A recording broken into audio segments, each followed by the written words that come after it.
por lo menos para cerrar con la clase de hoy y dejar las últimas para la parte de arquitectura de reflejo, que es lo que a mí me interesa.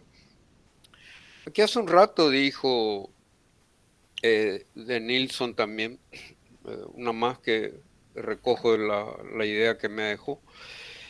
Y sí, hace falta, a mí me extraña muchísimo, ¿verdad? Conociendo ya con mis 101 años de actividad, conociendo bastante otras facultades con las que tuve durante mucho tiempo mucha relación, ¿verdad?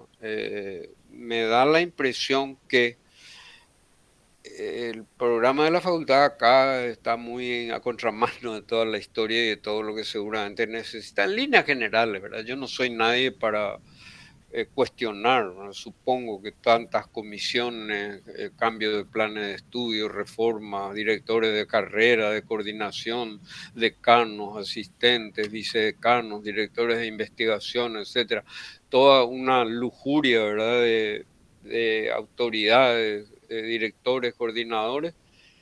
Y de lo que yo conozco es la única facultad del mundo que no tiene una materia de arquitectura paraguaya obligatoria, ¿verdad? Eh, a mí me, me causa pavor, ¿verdad? A esta altura del partido ya no puedo decir que me da miedo, ¿no? En otras facultades lo mínimo que tienen son 6 semestres, ¿verdad? Lo mínimo. Y en algunas como en Italia tienen 14 o 16 semestres que corresponden a 4 cátedras diferentes, porque después tienen, bueno, tienen 2500 años de arquitectura, ¿verdad?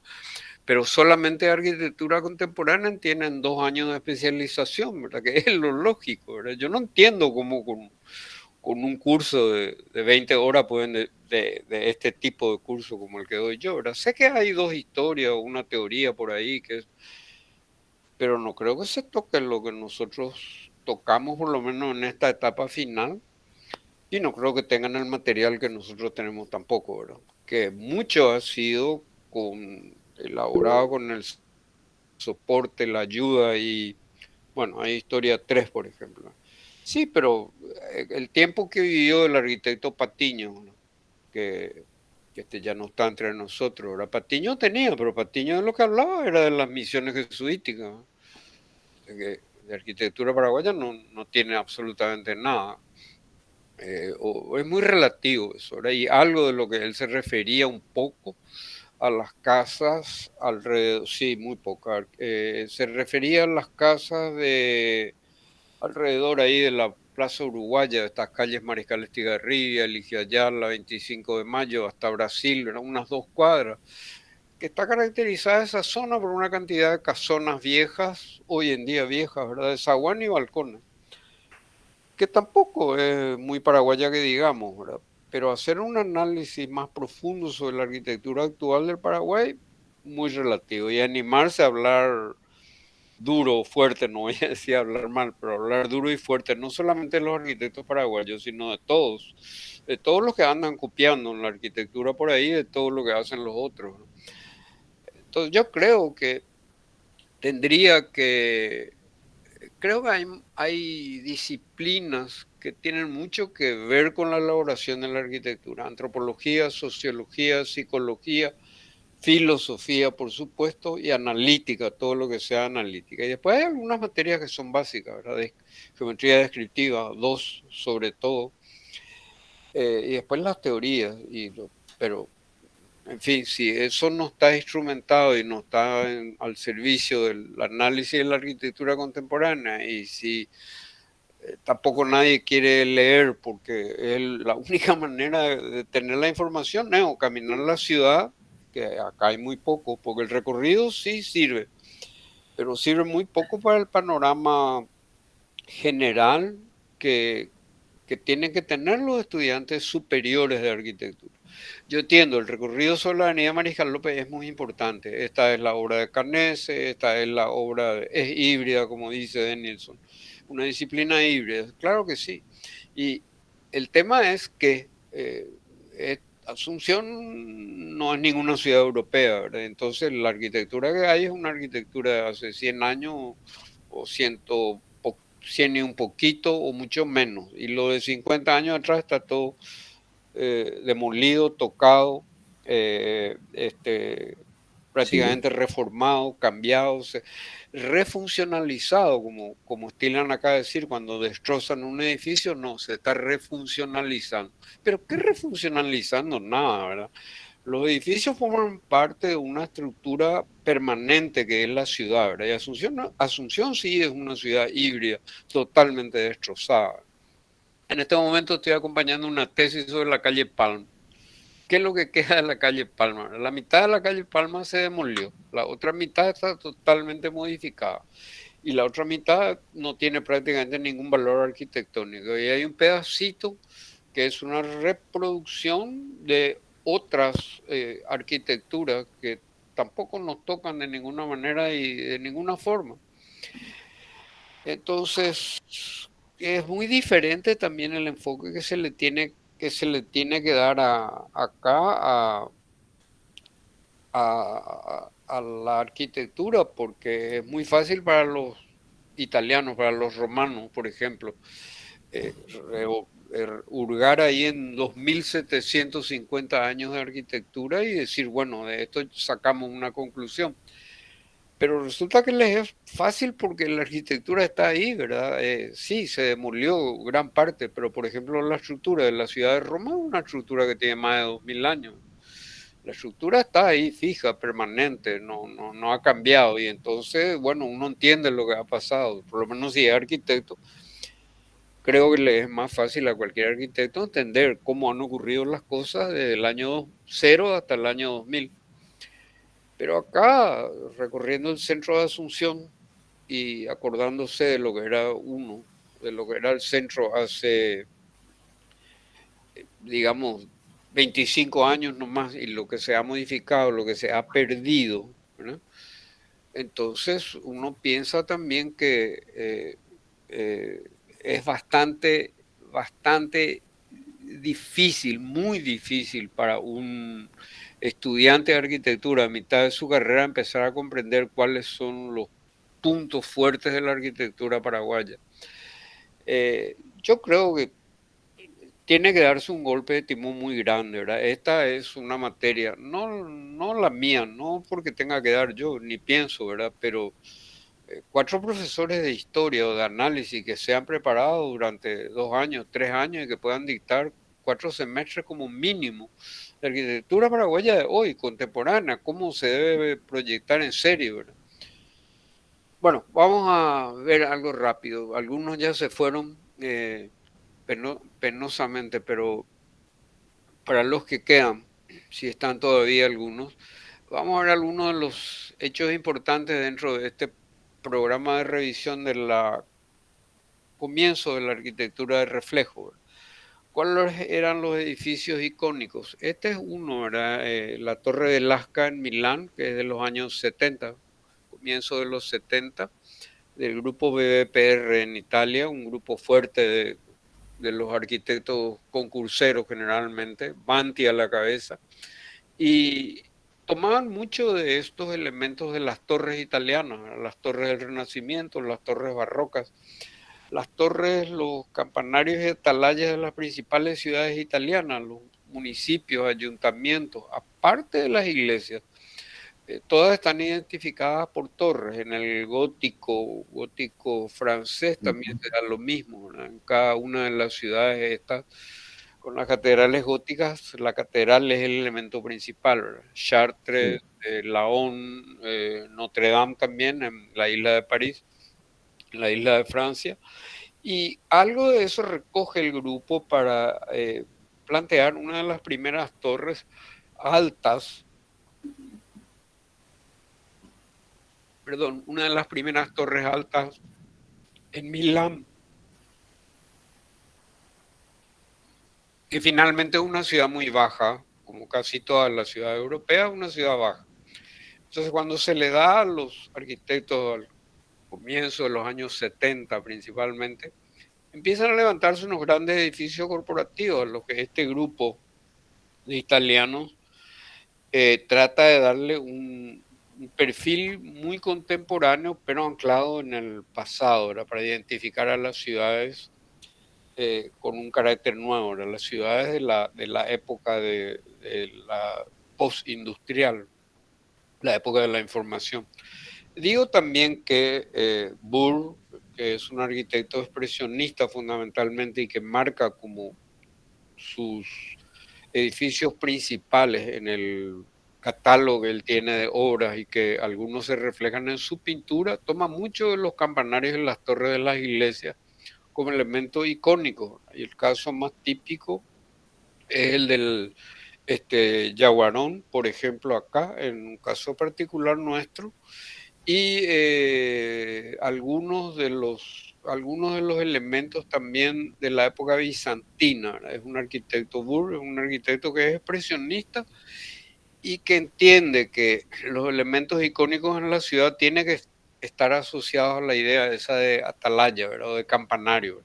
Y la Torre Interexpress, esta que está a una cuadra del Hotel Guaraní, es un edificio que inclusive es de poco reconocimiento urbano, ¿verdad? La mayoría de las personas no saben ni dónde está el edificio, ¿verdad? Y está ahí a una cuadra de la plaza central del Panteón de los Héroes, ¿verdad? Del oratorio.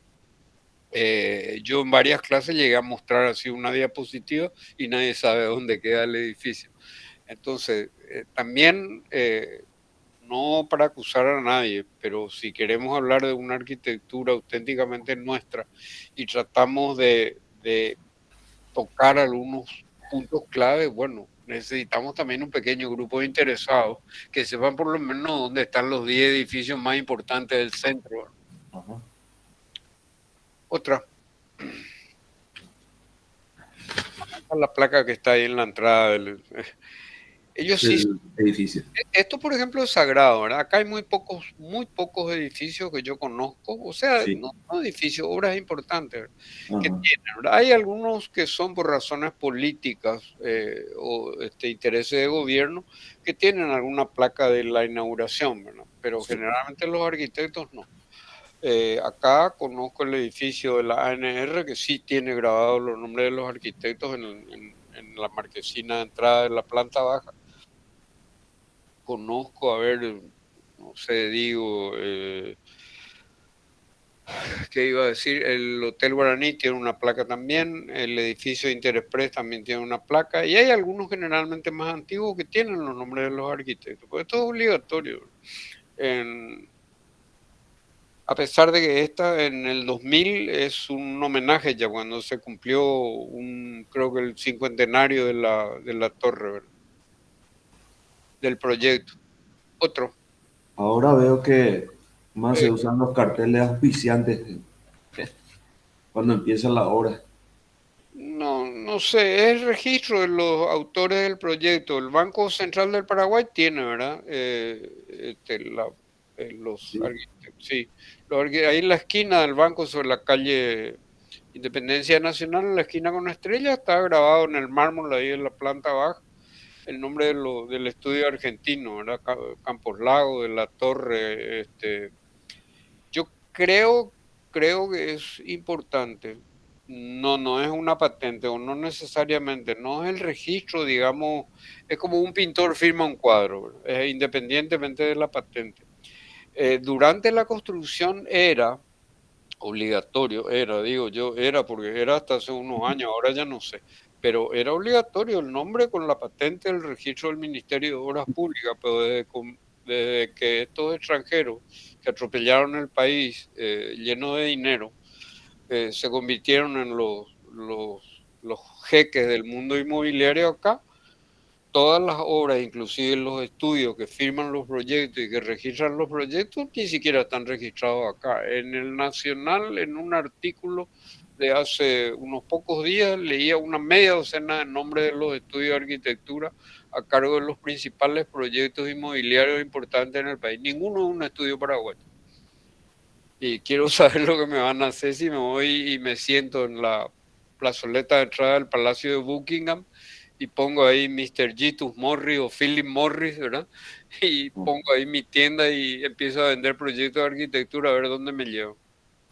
¿A dónde me llevan? ¿No? Este es un país que vive completamente una especie de carnaval así frenético, en donde todo el mundo está quieto, pero todo el mundo participa del carnaval que hay, ¿verdad?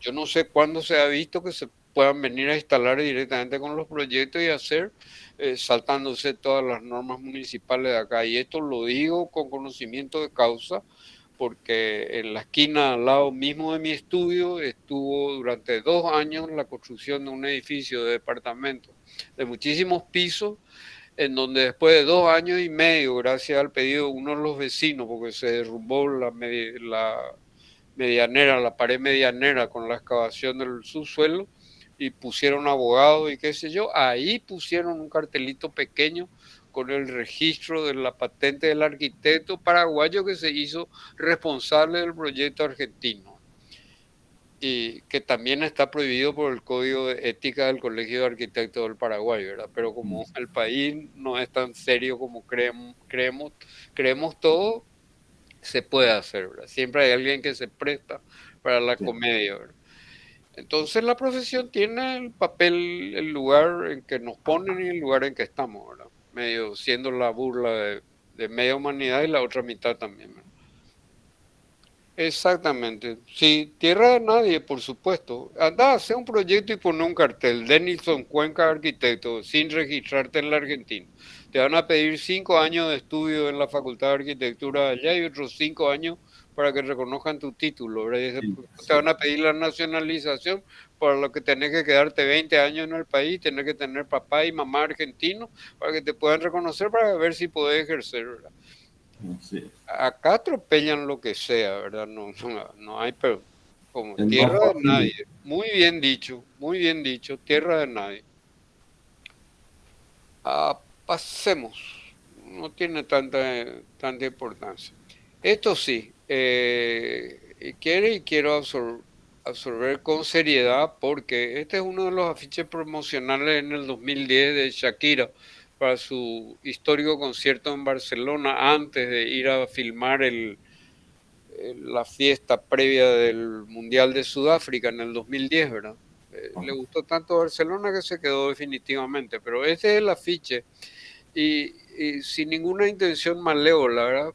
Hay una foto ahí, una imagen de la famosa revista Architectural Record del 76 y 77. Diciembre del 76, un número bimestral de la revista, del famoso concurso que organizaba la revista con el Museo de Arte Moderno de Nueva York, sobre estética, arte, el cuerpo humano, la forma, el modulor de Le Corbusier, el Leonardo da Vinci, la sección áurea, etcétera, etcétera. Y esta imagen que se ve en la foto negra de la derecha es el primer premio de un fotógrafo cuyo nombre no viene al caso, pero es el que se convirtió un poco en la imaginería del cuerpo humano durante varios años.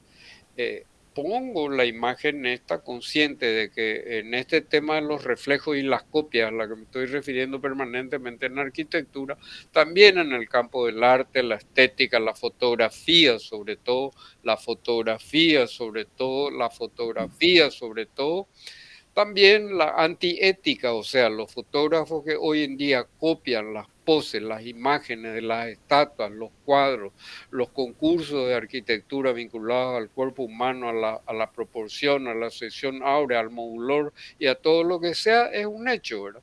Porque esta es una vulgar copia de una fotografía del año 76, 1976. Pasemos.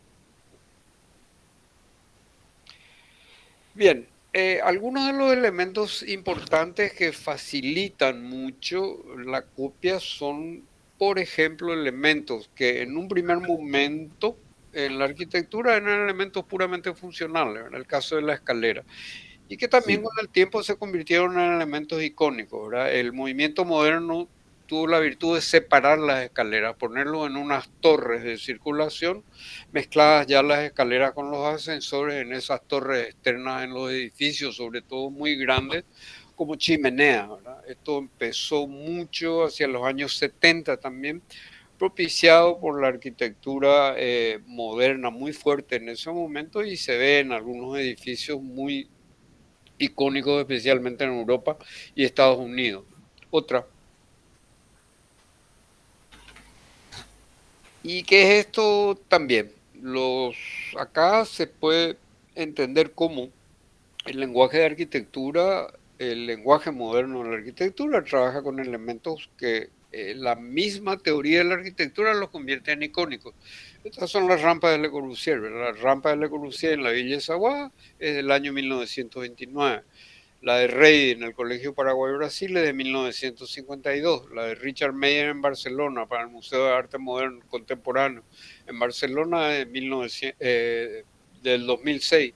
Entonces, estamos hablando también de una realidad que la arquitectura moderna sí se aferró a esos famosos 5 puntos de la modernidad, porque no son solo de Le Corbusier, ¿verdad? Son propiedad de toda la modernidad prácticamente, y la arquitectura se elaboró sobre ciertas bases de rigor científico que las mantuvo durante todo el periodo de esplendor, que son los 50 años que van desde 1930, 40 prácticamente, hasta los 80, ¿verdad? Digamos.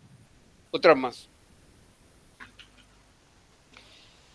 Y aquí están las escaleras de Pindú, por ejemplo, ¿verdad? Carlos Peirá con la casa Enciso, esta está tal cual sobre la Avenida España y esta era una frente al Sanatorio Italiano, una de las paradas obligatorias en el recorrido, era un punto donde nos quedábamos en la vereda, nos sentábamos todos en la vereda y hacíamos una discusión de por lo menos 10, 15 minutos con respecto a esta interpretación de Carlos Peirá sobre los techos, que trabajó mucho en los techos y también tomando la escalera como un elemento dominante, ¿verdad? Porque es una especie de tener una, una especie también de galería balcón muy abierta sobre la calle, que es la prolongación de la escalera, ¿verdad? En ambos casos están hacia la izquierda en el caso de Peirá y hacia la derecha en el caso de la casa Túrtola de Pindú, lastimosamente tocada también. Una sobre España y otra sobre Mariscal López. Hay que ver cómo con estas viviendas tan clarísimas de dos arquitectos importantes, Peirá en los años 60 y Pindú en los años 70 y 80, son dos de los arquitectos y voy a contar una anécdota también, ¿verdad? Por ejemplo, me acuerdo perfectamente que en una de las clases allá a inicio del semestre del 2008-2009, yo pasé una media docena de casas de la Avenida España y una media docena de imágenes sobre la Avenida Mariscal López. Estas mismas casas estaban, ¿verdad? Había otros proyectos de Saturnino de Brito, otros de Natalio Vareiro, Homero Duarte, y 12, con estas 12 imágenes hubo algunas, sin letras, sin leyendas, sin referencias, y yo no dije absolutamente nada. Y nadie se animaba a hablar. Y uno de los alumnos después levantó la mano y me dijo, ¿en qué país son estas casas, estas fotografías? Y entonces ahí uno se percata y se da cuenta que vivimos en una ciudad que nunca la hemos caminado tampoco, ¿verdad? O la recorremos en ómnibus, antes en tranvía o ahora en auto, o peor, en camioneta con parabrisas, con vidrios totalmente polarizados y oscurecidos, para que no se le vea a nadie y que nadie vea tampoco lo que hay afuera. Entonces, ¿qué ciudad? Si la ciudad no se camina, se recorre y uno se para frente a cada uno de los edificios y se empapa de ellos, ¿cómo va a sentir la ciudad? Después, en una clase de arquitectura, los estudiantes, que son todos de cuarto, quinto, sexto, séptimo semestre, muestro 12 proyectos de arquitectura que son los más importantes en Asunción, de los arquitectos más importantes también, y nadie sabe dónde están, de dónde, de qué país, en qué país saqué la fotografía. Entonces uno dice, bueno, ¿de qué estamos hablando, verdad? Sin que nadie se ofenda, todos somos partícipes de esto, yo también, y más que nadie, ¿verdad?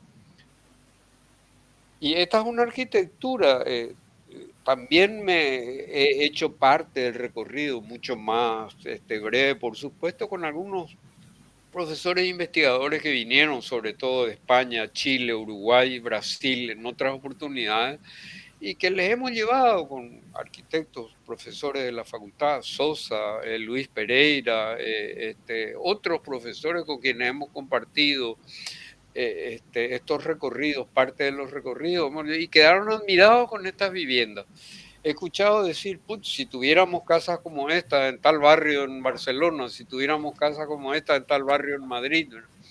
Y es una arquitectura de primera agua, por supuesto, podría estar en cualquier publicación sobre arquitectura con mucho orgullo. Así que tenemos que movernos un poquito, ¿verdad? Sacudirnos de esa modorra como que acá no hay nada luego, Gina, ¿verdad? Y entonces no pasa nada. Sí pasa y pasaron muchas cosas. La lástima grande es que como no valoramos esto, hemos permitido que la sociedad atropelle estas obras y directamente las tire para abajo, ¿eh? Las tiren para abajo, una tras de otra. Otra más.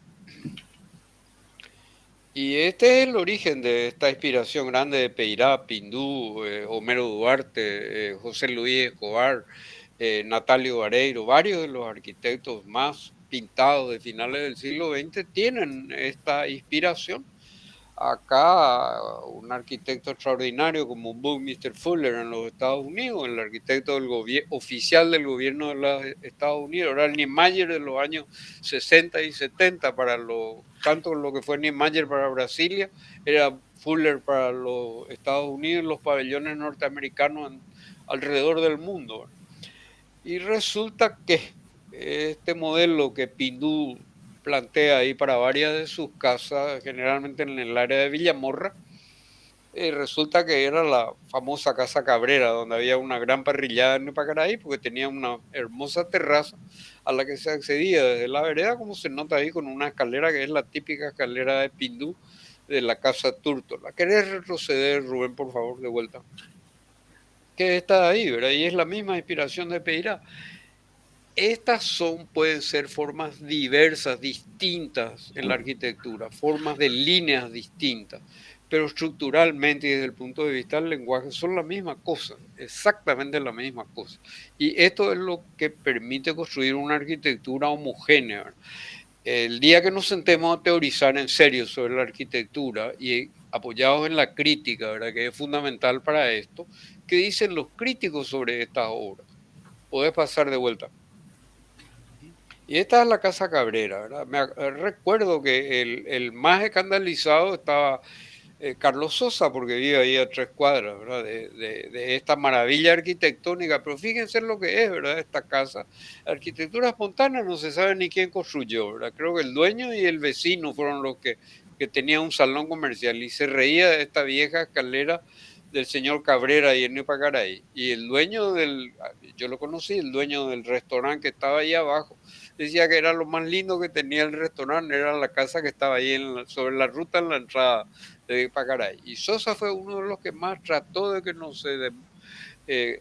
que no llegue la picota acá para tirar abajo la casa, que se tiró, por supuesto, ¿verdad? Muerto el señor Cabrera, desaparecido, tiraron y lógicamente negociaron con el terreno, ¿verdad? Que es lo único que la plata, pues después de la clase de APC, es lo más importante de la vida, ¿verdad? ¿Qué sería del Paraguay sin la plata? Pobre país, ¿verdad? De tan pobre que es, lo único que le obsesiona es la plata. Hay que tirar esto porque ya es viejo, ¿verdad? Si vendemos el terreno o alquilamos para una playa de auto, vamos a ganar más plata. Vamos a ganar más plata. Imagínate, Rubén, ¿eh? Y Y fíjate voy que yo con el apoyo de Bruno perdiendo el tiempo acá en vez de ganar plata, ¿verdad? si propones declarar un edificio como patrimonio, por ejemplo, el dueño se va a caer de espalda. Ah, sí, te va a hacer asesinar ahora que está de moda, Sí, ¿verdad? porque Y sí, al propio dueño no le interesa eso. pero imagínate si le vas a querer convencer, decirle, mira, esto es patrimonio histórico, tenés que mantener porque No tiene un puede valor tocar, único. no puede tocar y poner ¿Perdón? sí, ¿verdad?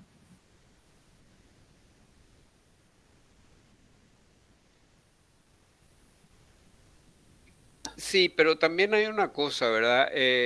No solamente desde el punto de vista de lo que el dueño pueda opinar, sino, aunque esté o no esté, ¿verdad?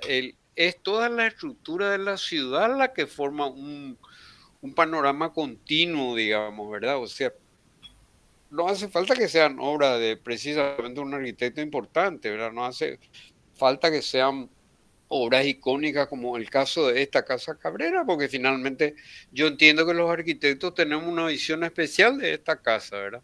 Para el común de las personas podía ser una pared con una escalera adelante, ¿verdad?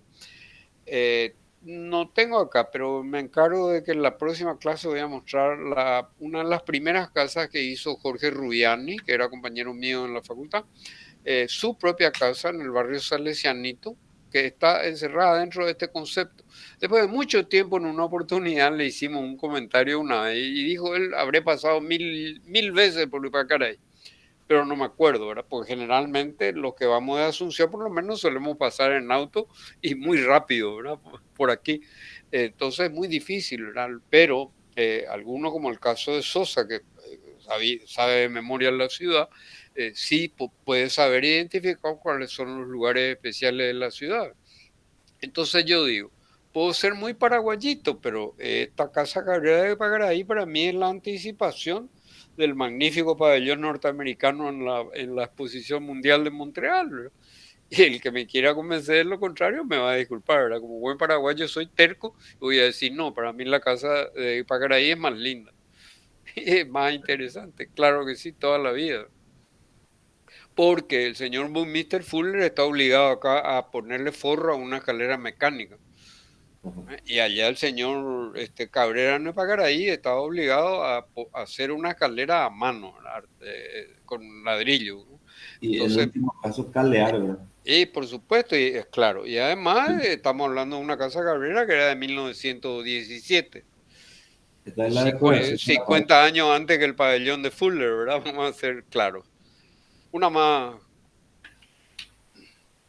¿Y qué es esto también, verdad? Este es el aeropuerto de París, el cruce, esta es la visión de Paul Landreu, que es prácticamente un gran innovador, es especializado en arquitectura aeronáutica, hizo casi todos los aeropuertos principales de Francia y otros más fuera de Francia también, ¿no?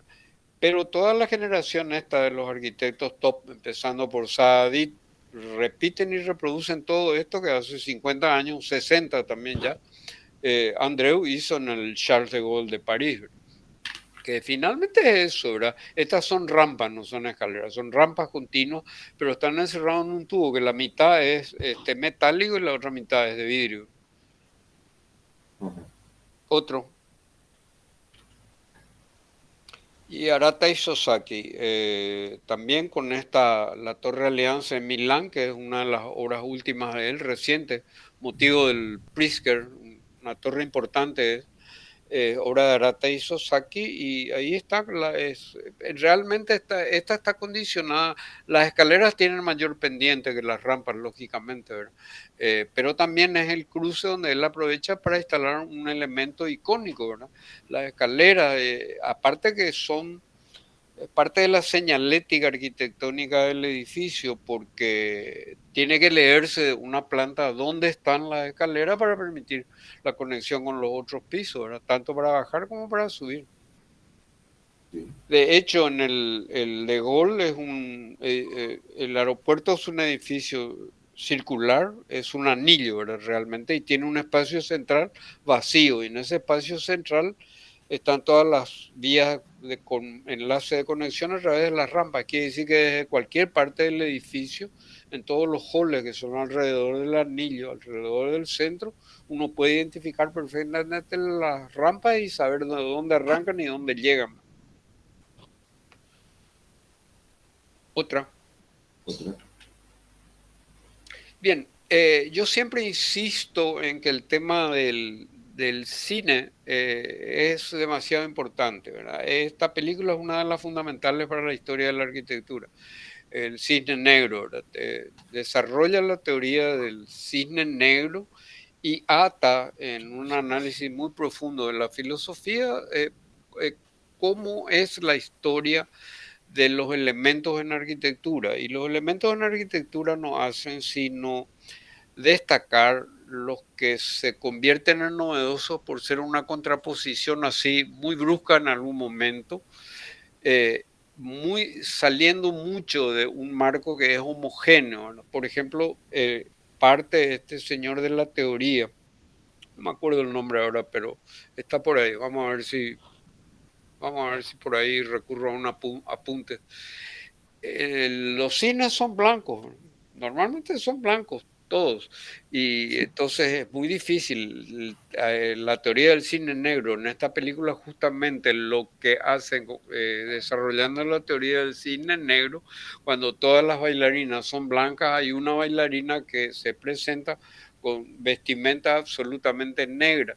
En el escenario total de tantas bailarinas blancas, es la bailarina negra la que está vestida de negro, la que se destaca absolutamente. Igual en la arquitectura de la ciudad, por ejemplo, en Asunción, digamos, en vez del Hotel Guaraní, tenemos la Torre del Burj Khalifa, ¿verdad? O tenemos algunas de las... Y es la pretensión de algunas obras que se han hecho últimamente, ¿verdad? En ese, en esa misma tesitura está la Torre Aifra, que está próxima al Palacio de Gobierno, dos prismas de vidrio bronceado totalmente opacos casi, ¿verdad? De afuera no se nota el interior del edificio, de adentro no se nota tampoco la ciudad, o si se nota ligeramente velada con un fondo sepia. No hay ventanas, está todo acondicionado naturalmente. Y esas torres que son la reproducción también de las torres de Catalinas Norte en Buenos Aires, hechas por el mismo arquitecto, finalmente permite que un arquitecto argentino como Capelletti se quede muchos años trabajando acá y produciendo también una arquitectura de primer nivel y enseñando también en la facultad, ¿verdad? No en la nacional, en la católica. Era especializado en el tema de la semiótica y de explicar la arquitectura no como desde el punto de vista de la crítica, sino desde el punto de vista del lenguaje. Según él, la crítica solamente se limitaba a decir lo que está bien y lo que está mal, o mejor dicho, lo que le gusta al crítico y no le gusta. En cambio, los que estudian el lenguaje de la arquitectura hablan de los elementos estructurales del lenguaje, ¿verdad? Como son las palabras, las frases, lo que diferencia la poesía de la prosa, lo que diferencia la escritura tosca de la escritura culta y así sucesivamente.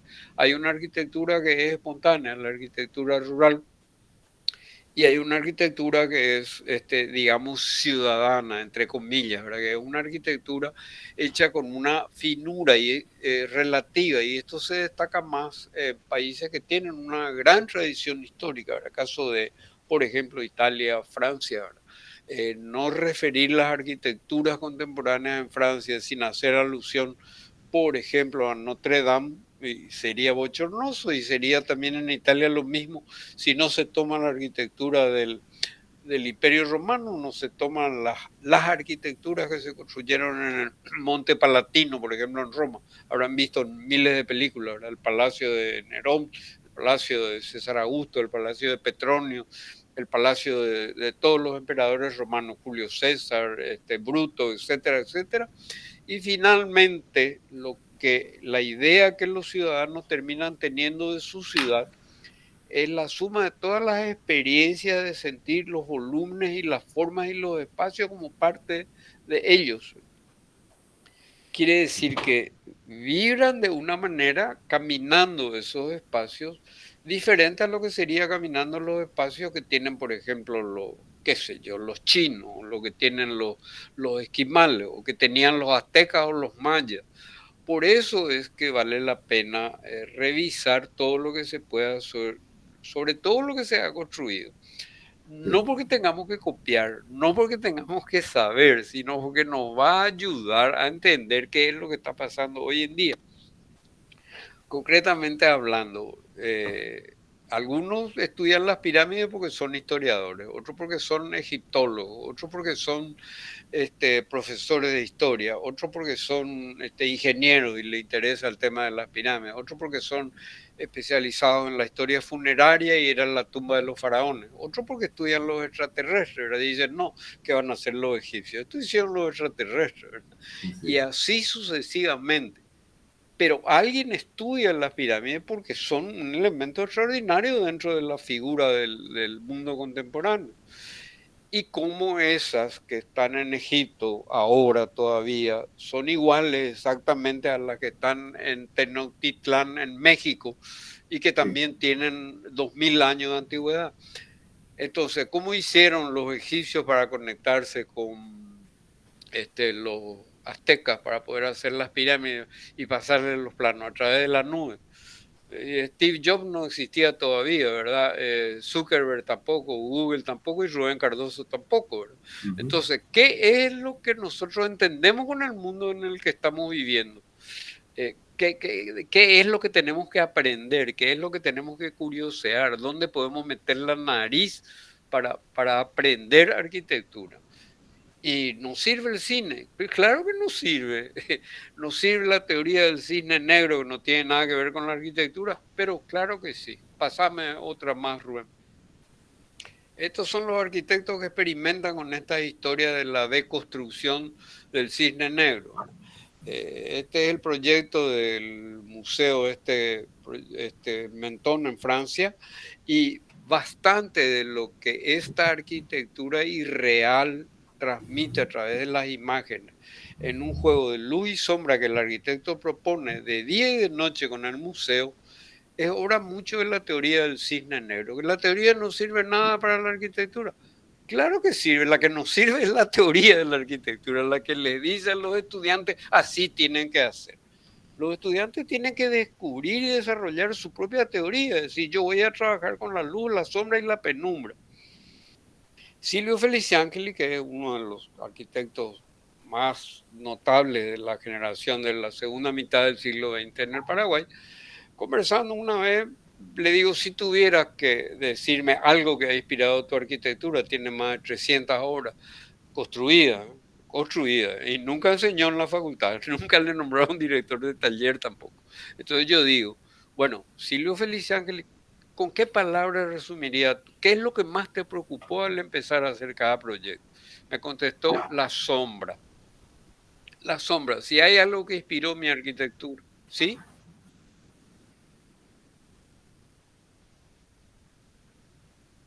María Silvia. Sí, bueno, me, totalmente, pero es maravilloso, digo entonces yo, ¿verdad?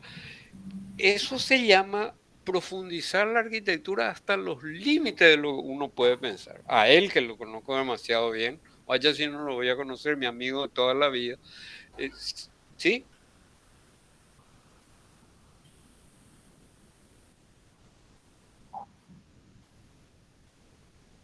está casi terminado. Eh, y no pasaría de 2, 3 meses. Se están haciendo las últimas pruebas de imprenta. Qué bueno, qué bueno. Y me parece muy bien porque con una obra tan vasta como la de él, era ganador de concursos, perdedor de concursos también, como Le Corbusier, como tantos otros, ¿verdad? Que nos estrellamos en algún concurso, pero nos estrellamos sabiendo bien que hay otros arquitectos también de máximo nivel que se presentan, ¿verdad? Me parece muy bien. Él tiene una mención especial en el concurso del curso 2, que ganó Carlos Cabo de Vila, también profesor de historia de la facultad, cuyo primer proyecto está hecho por el mismo Cabo de Vila con Carlos Cataldi, el Curupati 1. Son dos edificios de 20, 22 y 27, 28 pisos del segundo, ¿verdad? O sea, me parece que son demasiado importantes, y más en el lugar porque están con el Nautilus de Genaro Pindú, están conformando una unidad ahí de varias torres pegadas a la escalinata. A mí me parece que ese tipo ya tiene el título del libro, Silvio Feliciangeli, Proyectos y Obras. En realidad es más que un libro, un catálogo de su propio estudio, ¿verdad? Su producción desde 1976, que volvió de Chile, hasta el 2020. Es una buena manera de, de interpretar, ¿verdad? La arquitectura que propone el profesor Felicia Angeli. ¿Sí? Digo porque el alumno lo primero que pregunta es que, ¿cuál es tu obra, profesor? Te dice, ¿cuál es tu obra? Entonces, la obra habla del autor, ¿verdad? Claro, por supuesto. Y yo conozco varios que tienen sus obras digitalizadas en un catálogo, aunque sea como archivo, ¿verdad? Sí, sí, Pero sí, conozco. De mi generación hay varios. Yo mismo tengo un disco editado que algunos deben tener sí, o conocer, sí, o por lo menos algunos que ya estuvieron conmigo de alguna manera antes. Yo tengo ahí todas mis obras durante 50 años también. Y alguien me dijo una vez, sé de otros que tienen, Michael Burke, tenía, bueno, tenían varios. Bogliacini también tiene, vive en Punta del Este, que es el que tiene varios proyectos acá, empezando por el Banco de España. ¿Verdad? Es español, él vino con el Banco de España y se quedó para siempre. Se casó con una paraguaya y arquitecta también, y se fueron a ir a Punta del Este. Están ahí ahora y me parece extraordinario porque él tiene concursos ganados en Europa. Tiene concursos ganados en Europa. Tiene el convento de los dominicos en Europa, en Madrid, ganado en concurso público abierto. Entonces digo yo, bueno, alguna vez alguien tiene que sacudir un poco esta modorra que hay en la arquitectura paraguaya y decir, caramba, acá hay gente que tocó algunas notas importantes, ¿verdad? El caso de Feliciángeli también. Feliciángeli está conectado de alguna manera porque tiene primero dos hijas arquitectas jóvenes, ¿verdad? Una está muy vinculada a la facultad, María Silvia, y la otra también, y él tiene una obra que los hijos se van a encargar, caso de Ruggiero, ¿verdad? Por ejemplo, afortunado, ¿verdad? Tienen más de un hijo arquitecto, que se van a quedar con sus bibliotecas, sus archivos, sus planos, también sus conocimientos, ¿verdad? Porque de alguna manera van a transmitir y van a ser custodios de la obra magnífica que tienen sus padres, el caso de Pablo Ruggiero y Tona Zarza, ¿verdad? Que también tienen una riquísima historia de arquitectura paraguaya que los estudiantes, pero tienen que saber de memoria, obra por obra, déjense ya de la novela esta de que no hay nada, o de que no somos nadie, o no sé qué. Bueno, acá podemos juntar entre Feliciángeli, Bogliacini, Ruggiero, Cabo de Vila, unos cuantos así, tenemos una media docena de arquitectos que juntos tienen 1000 obras en Asunción. Solamente Feliciángeli tiene 300. ¿No? Entonces, estamos hablando de algo que no es ninguna broma, ¿verdad? No es que yo le estoy haciendo la propaganda porque es mi amigo, ¿verdad? No necesita eso. Otra más. ¿Cómo se hacen? Se construyen también la arquitectura y vamos a entrar en una parte muy profunda porque con la clase de hoy, si Dios quiere, ya vamos a terminar estas imágenes que son un poco secuenciales, así, ¿verdad?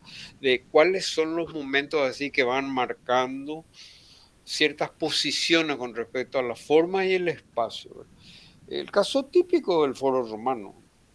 Yo no sé cómo estos italianos tontos todavía no tiraron todas estas viejas columnas que están ahí en el foro. No sé para qué, en vez de poner una playa de autos ahí usado y vender, que van a ganar plata con eso. Y claro que sí. Seguro que tiene un gobierno que se ocupa de la cultura, ¿verdad? Ah, sí, arrimate un poco a una de esas columnas y saca un pincelito y trata de escribir algo, a ver dónde te vas a parar. Sí, Bien, estos de la Bauhaus, Oscar Schlemmer, que dirigía la parte de danza en la Bauhaus, caramba, con esta histórica exposición del ballet, el famoso ballet triádico, ¿verdad? Prácticamente marcó una generación de esculturas ligadas a la arquitectura, tomando la columna como un elemento fundamental. Hay una cantidad de instalaciones en París, por ejemplo, en el barrio de la Defensa, que son juegos de columnas de diversos tipos. Hay en Barcelona hechos parte por Arata y Sosaki, parto por Enric Miralles, el otro arquitecto catalán, notable también, ya fallecido, en toda la zona de los paseos principales de la Barcelona olímpica. No pueden pasar desapercibidas estas intervenciones, ¿verdad? El arquitecto tiene que ser curioso de una columna que está colocada en un lugar. ¿Qué medida, qué diámetro, qué altura, qué peso, qué material, qué color, qué textura? La definición del espacio está en base a la forma que los ciudadanos instalamos ahí. ¿Por qué Asunción es una ciudad tan linda y tan horrible al mismo tiempo? Y porque, por ejemplo, es horrible por el festival de columnas de todos los tipos, todos los modelos, todos los materiales, todas las formas, todos los diseños, todos los antidiseños que hay a lo largo y a lo ancho del país. Todo el mundo se cree con la autoridad de instalar una columna como se le dé la gana. Hay columnas en forma de H, de lata, de hojalata, de hormigón, de hierro, de madera, de todo lo que hay sobre la tierra. La misma Ande empieza con extender sus instalaciones en donde sea con palmas de coco, ¿verdad? Y después a medida, porque es lo más barato que hay, lo más rápido y lo más liviano. Después cuando se va pudriendo, después de muchas lluvias, entonces empieza a ser cuando los vecinos empiezan a protestar porque se cayeron los cables. O sea, vivimos así en un primitivismo que no tiene nombre. Yo estoy orgulloso de vivir en un edificio que tiene solamente dos columnas instaladas en la vereda. Y las dos columnas están colocadas de forma diferente, ¿verdad? Una da la cara hacia la calle y la otra da la cara hacia el edificio. Entonces yo digo, bueno, es para instalar el transformador que está arriba de la ande, ¿verdad? Yo digo, bueno, dos columnas tienen que colocar, no pueden colocar dos columnas iguales, ¿verdad? En el mismo sentido. Entonces hay algo que le está pasando a la gente, ¿verdad? Están escuchando muchos partidos de fútbol mientras están poniendo las columnas en la calle, ¿verdad? Es evidente. Otra más. Justamente, no sabía que estaba esta imagen acá. Estaba hablando de la Plaza de la Defensa. Las columnas estas que tienen cintas iluminadas con láser son una parte de la gran exposición que es toda la enorme área de la Plaza de la Defensa en París y que se renuevan constantemente, ¿verdad? Se modifican. Como se pueden dar cuenta, la cantidad de basura que hay ahí en la plaza es impresionante, ¿verdad? Hay de todo, ¿verdad? Estas bolsas de supermercado tiradas ahí por todos lados, ¿verdad? Los perros moviendo la cola ahí felices del festival de macanas que tiene, ¿verdad? Y bueno, si se mantienen así las plazas, porque son los espacios públicos, es para mandarle a los franceses la foto de la plaza acá frente al Cabildo, ¿verdad? Y decirle, así es como tienen que mantenerse las plazas. Tienen que hacer lugar para para que la gente pueda ocupar y se deje de caminar. Hasta las personas que caminan en la plaza caminan con una cierta distancia y un cierto ritmo, de tal manera que el espacio, que nadie se moleste, que nadie moleste a nadie, ¿verdad? Que haya una cierta armonía en la utilización del espacio. No me vayan a decir que no, porque me he pasado gran parte de mi vida en todas las plazas del mundo había y por haber fotografiando. Y lo que más me ha llamado la atención es eso, ¿verdad? Es que se distribuyen en el espacio casi automáticamente, ¿verdad? Cuando uno ve que se aproxima otro grupo de personas, viene en un cierto sentido, el otro grupo se va abriendo para cederle el espacio para que circulen libremente. Y que nadie me diga que es mentira y que soy exagerado, porque voy a dar una clase especial sobre la utilización del espacio y el movimiento. Por ahí empieza este concurso de Architectural Record que acabo de mostrar con la foto de Shakira, ¿verdad? Otra más. Y la luz también, es otro elemento de arquitectura que los arquitectos que no usaron.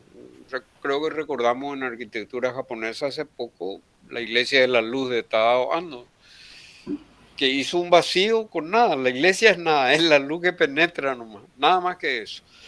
Y acá hay dos obras extraordinarias. La sala papales de audiencia, el proyecto de Nervi en Roma, que es una cubierta de luz, y una de Santa María del Fiore en Florencia, que es la catedral, que tiene dos horas precisas, ¿verdad? Que son las 10 de la mañana y las 4 de la tarde, cuando los vitrales de la linterna, el gran tambor que tiene encima, entran y proyectan la luz exactamente sobre el altar. Y que nadie se da cuenta, claro que se da cuenta la gente, pero los arquitectos, como diría Jorge Rubiani, tenemos la ventaja de ver el mundo con ojos de arquitecto, ahora vemos de otra forma, porque tomamos la luz como un elemento arquitectónico valiosísimo. Y si no, pregúntenle a Tadao Ando. Otra más. La luz y la estructura juntas, ¿verdad? Eso sí que ya puede ser un peligro en arquitectura, ¿verdad? Un peligro es un poco el proyecto de Solano para el pabellón nuevo este de la Facultad de Arquitectura, porque finalmente es la luz natural, ¿verdad? Al trabajar con un tejido vertical, que es lo que hacen Gaudí y Nervi en estas dos obras, la Sagrada Familia en Barcelona y en Roma, en la Galería de la Sala Papal, realmente están trabajando con lo mismo, elementos estructurales y linternas de luz. En el Uruguay hay dos arquitectos famosos por eso, ¿verdad? Que fueron profesores de nuestros profesores en la facultad, que son Mario Paisé Reyes y el otro es este de la Facultad de Arquitectura, Fresnedo, Román Fresnedo. Fresnel City. Los dos trabajan mucho con estos linternas, con estas claraboyas iluminando pasillos, galerías cerradas y qué sé yo. Y en el caso de la sala esta Nervi, hoy se llama sala Nervi, la sala Pablo VI en realidad, originalmente es mármol translúcido, ¿verdad? Son estas placas circulares de mármol translúcido que le da un tenue color ámbar a toda la galería, ¿verdad? Y proyecta a las paredes laterales que son de mármol travertino verde, verde oscuro, proyecta así unas sombras iluminadas, ese es el término, ¿no? Y uno piensa, es tan fácil para estos maestros, ¿verdad? Llegar a esa perfección en la utilización de un elemento que nosotros los arquitectos creemos que no forma parte de la arquitectura, porque no es, pues no es material de construcción. Y sin embargo es uno de los más valiosos instrumentos que tiene la arquitectura. Gaudí lo mismo en Barcelona, ¿verdad? En la Sagrada Familia. Toda la bóveda es una cobertura casi naranja, ¿verdad? Porque finalmente es también vidrio de ese color naranja, ¿verdad? Ligeramente amarillento. Y a medida que va bajando la luz se va haciendo cada vez más blanca, tanto que en la parte ya baja de la circulación de la nave es prácticamente iluminada la nave totalmente con una luz blanca muy fuerte, ¿verdad? Se concentra muy naranja arriba y va bajando muy blanca en la parte más cerca de la misma planta baja. Otra más. Eh, y que sí, mirar el cine, porque para mí el cine sigue siendo una de las escuelas más importantes de arquitectura, ¿verdad?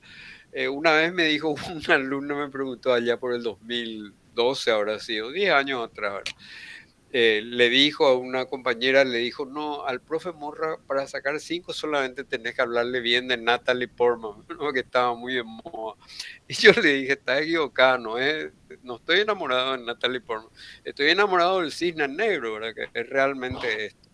La teoría del cisne negro es una de las cosas más fundamentales. Si pueden investigar en internet sobre eso, creo que es el aporte más valioso de la clase de hoy, el poder saber algo de lo que el cine negro puede hacer por nosotros para interpretar las formas nuevas en arquitectura. A ver si me dan unos minutos acá por si tengo a mano y encuentro algo. Eh, podés pasar también, y podés pasar también. Bien, acá vamos a esperar un momentito porque la teoría se llama, acá tengo, conocida también como teoría del Taleb, la teoría del cisne negro, conocida así por su investigador principal y propulsor, hace referencia a que sin profundizar entenderíamos perfectamente como los sucesos fragmentados que ocurren a partir de los fractales, es decir, pedazos parciales, si explicamos claramente que nos ayudan a construir una integridad total. Este mundo de formalizaciones mediáticas hizo que ciertos temas estén profundamente identificados con sus marcas, siendo así que muchos edificios del mismo rango sean hoy en día todos iguales, perfectamente identificables.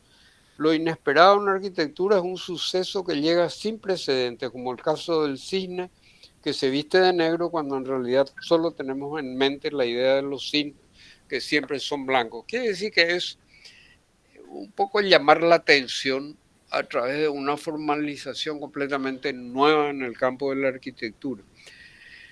Y las formas nuevas se pueden percibir cuando los edificios están construidos, pero también se pueden formalizar a través de proyectos que quedan como icónicos en un determinado momento, ¿verdad?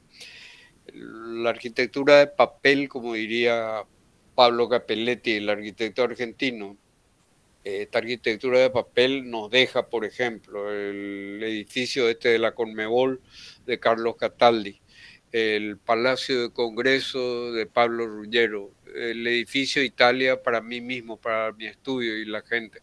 Los edificios que quedaron simplemente en papel. El edificio del Curupaytí 2 para Silvio Feliciangeli.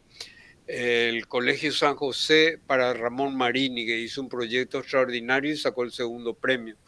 El el Club Centenario de Surubí, el Limpio, que proyecto de Nils Wiesel, que hizo un proyecto extraordinario y sacó el segundo premio. Entonces, hay muchísimo de una arquitectura inexistente, pero proyectada y hecha, diseñada en la mente de los arquitectos y en los papeles que quedaron en todos los concursos más importantes que se hicieron durante ya más de medio siglo y que forman parte de la arquitectura del Paraguay. Este proyecto de Cataldi y Lemir para la Conmebol, que lastimosamente no se hizo, terminó cediendo lugar a un edificio que sí puede ser muy correcto también, pero que no alcanzaría jamás esta dimensión de arquitectura que tenía el edificio de Cataldi. Otra más. Un ratito, Sí, pausamos acá un ratito. si pasamos qué. Pausamos un ratito acá Ah, y sí, después cómo no, sí, cómo no, cómo no. 10 minutos Sí, a resolver algo.